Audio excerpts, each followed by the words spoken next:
Yeah, if there's anything that stands out in President Buhari's letter to Nigerians on New Year's Day 2020, it's all about infrastructure, those massive road, rail, bridges that will be completed in 2020 and those that will take a bit much longer to get wrapped up. So the administration remains committed in that speech or in that letter in terms of spending for infrastructure, and a major component of that is cement. So we've seen construction sector GDP grow significantly in the third quarter of 2019 over the quarter in Q2 2019, and the cement production was also ramping up. This is part of the key conversation. Brick and mortar, that's how we started the new year. Adim Okwesa is here from Financial Derivatives Company.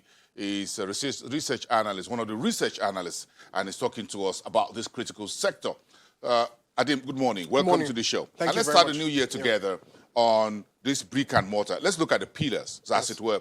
But first, let's see, what's our takeaway from what are the burning economic issues for you guys from the president's speech? It sounds very hawkish. It sounds very optimistic. Yes, indeed. Yeah, the president promised an economic boom in 2020, an economic boost in 2020. 2020 is going to be a better year than 2019.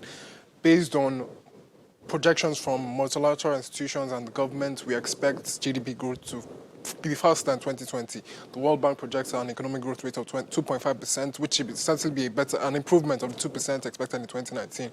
So that is certainly a positive thing.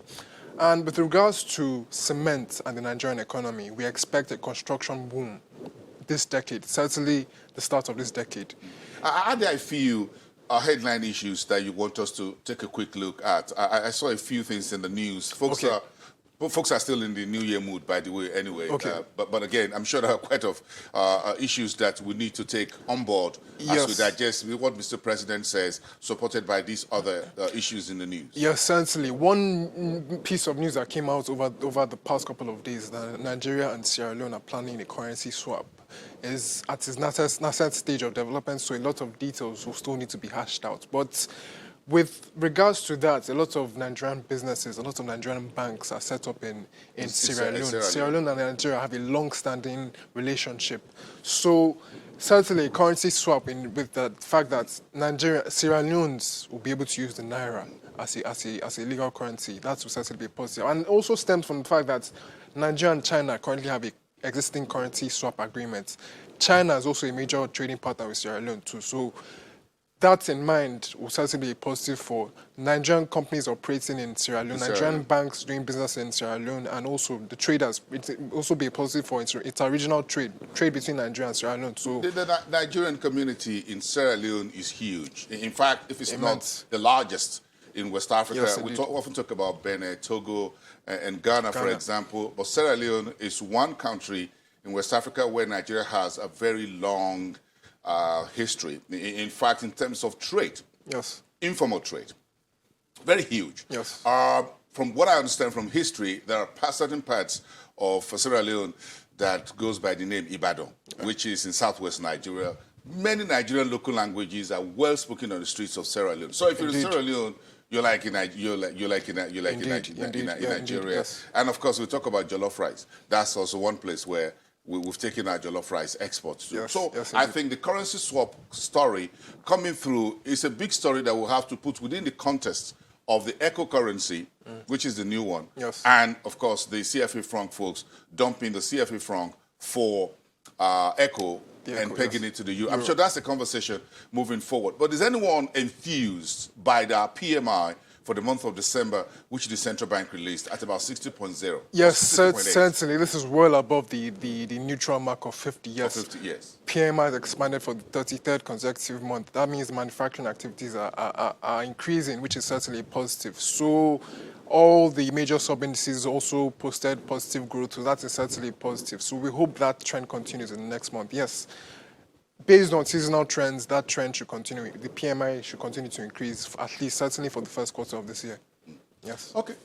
We'll talk about the stock market with Wale Olusi later on. I'm sure the rally of the final days of 2019, folks are hoping that this would also continue in the new year, the Yeah. stock market yet. But again, let's get back to the brick and mortar when it comes to cement and construction. Mr. President talked about this particular when you're doing rapidly on cement, sorry, on road, bridges, the second million, fourth million bridge, which Lagos State is working on. That's going to be massive cement. The second Niger bridge, massive cement. You do rail, you need cement. So it looks like these guys are in the key focus of this administration when it comes to how to deliver critical infrastructure to deliver an economic boost. Yes, indeed. We expect a construction boom. A construction boom is going to happen certainly this decade, and cement will be the major component of that construction boom. So based on that, we expect the demand for cement consumption in Nigeria to increase significantly. We currently consume about 40 to 50 million metric tons of cement now. That is forecast to expand to 52 million metric tons in 2020 and over 60 million metric tons in 2025. So cement producers, I think this is the time for them. And like the president highlighted yesterday, 47 road construction and rehabilitation projects are scheduled to be completed in 2020 to 2021. A number of popular projects, for example, the Apapa-Ojota highways scheduled to completed, the Lagos to Ibadan expressway will be completed. Substantial work on the second Niger bridge will also be done. So demand for cement will increase based on that. We're also seeing a shift from the use of bitumen to concrete. Concrete uses cement. Far more than exactly. bitumen. It's more fact, expensive. yes. The caveat is that it's more expensive, but it's more sustainable. It lasts longer than bitumen. So this shift from bitumen to concrete will also boost the demand for cement. But I think it would be remiss of me if I don't state some caveats. Yes, substantial progress has been done on these infrastructure projects, but this is Nigeria. Nigeria is known for delays stemming from financing shortfalls or regulatory bottlenecks. So this construction boom that we expect might come later or might even be smaller than we expect. Okay, perhaps the new year budget cycle, which starts today, technically speaking, because it's the first official business day of the new year. So we have a new budget of about 10.6 trillion naira starting today. Yes. So if we start the disbursements today, January the 2nd, from Zainab office, who's the Minister of Finance, we can hit the ground running, at least the capital projects component of it. That will be good to hear from today what is being done to do those releases, critical releases for the infrastructure. Again, we want to make good use of this dry season weather before the rains are coming. Exactly. We have a short window to do that. Very short window, just a couple of months, 4 or 5 months. We need to ramp up quickly on that. But again, Mr. President also spoke about housing. So that means that cement, he talks about 12 housing estates. That's a whole lot of cement as well. Yes, indeed. So even if there are delays with that, that is also a positive for cement production. A lot of private investment inflows into residential building, into the energy and power sector should boost the demand for cement. So it's going to be a positive year for cement producers. Great story from the cement folks. Just looking at the cement in the third quarter, 6.87% in the third quarter GDP numbers we had. That's quite a good growth. That's against 1.58% in the second quarter. Construction in the third quarter was also 2.3% against 0.67% in second quarter. So we saw about 3% jump in construction GDP in the third quarter. Even construction sector contribution to the GDP was much better. I think about 3.01% to the GDP in Q3. All these numbers put together. But again, if we move on and look at what we're producing and what we would like to see, how much, in terms of the big cement names here now, there are quite a few that are not listed. So if we talk about the big names, Dangote Cement, Lafarge, the Lafarge Group, Cement Company of Northern Nigeria, doing some merger with Opal Cement Company. Exactly, yes. Do you see these guys are the ones who are the first line of beneficiaries here? Yes, indeed. They're going to be the first line of beneficiaries. And so we expect a significant growth in these companies' valuations based on the fact that cement production and consumption will increase significantly in this decade. But there's also another caveat. Cement is one of the most energy-intensive manufacturing activities. We're talking about the big boys in that cement space. If there's no reliable power supply, the next option for them to do is build their own power plants, which would ensure reliable power supply.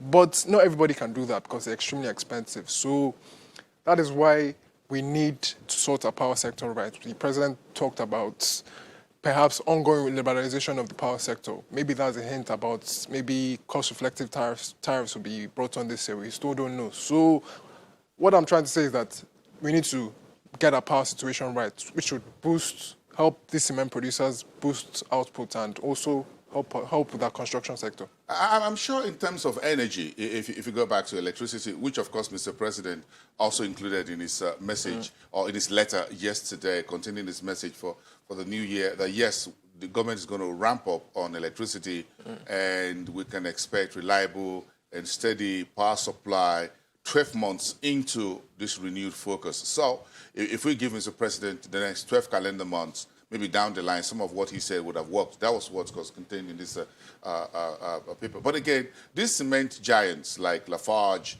cement company, which is based in Sokoto State, producing Sokoto cement, and Dangote, who is the leader, clear leader, holding about 60% of the market share, actually have the power. Yes. You don't set up doing cement if you're not sure of where your electricity is coming from. It's not pure water business. Exactly, yes. It's extremely expensive. So, but that's only for the big players. The peripheral players now, they have to rely on the grid. So that means their output to be tempered, their output to be moderated. And also that's also an additional deterrent to boost output. So cut long and short, we need to sort out the power sector sooner rather than later. So we remain the Africa's largest cement producer? Yes, indeed.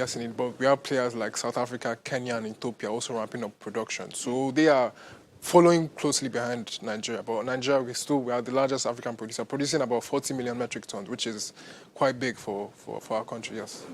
Very interesting scenario. Let's see how all of this plays out in the new year. Thank you so much, Adimo Kwesa from Financial Derivatives, a member of the Economic Think Tank and research analyst. Of course, still drilling down on President Buhari's New Year letter will be a major focus for the rest of the week, but there's still a lot more to talk about.